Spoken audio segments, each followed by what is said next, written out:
Wi-Fi setting is not available once you have reset your Mac. So if you're trying to set up a new Mac and you get the screen that you need to connect to a Wi-Fi network from a menu, but there is no Wi-Fi logo available on the top, what do?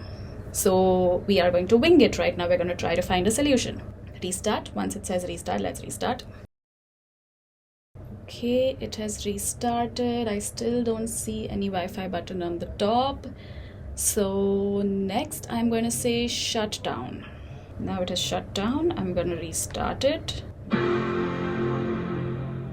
And this is essentially the same as a restart, so I don't know what different this will do. Okay, so it still has not appeared. So let us say restart again, and let's press Command R right before it appears, and I will keep it pressed.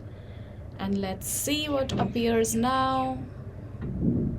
And we have come back to the screen where there is still no. Okay, so I'm going to shut down it and try one more thing.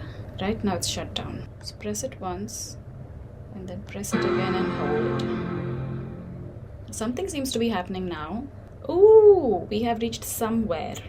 And we are back on the screen, but we see a Wi-Fi button on the top, so yay! Let me click on that. And yes, now the Wi-Fi's have appeared, so there you have it. Connected to the Wi-Fi, you can see that this will already start loading.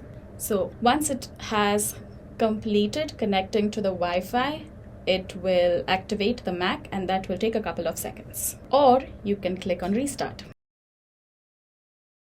And voila, your MacBook is set up and it will open to the hello screen.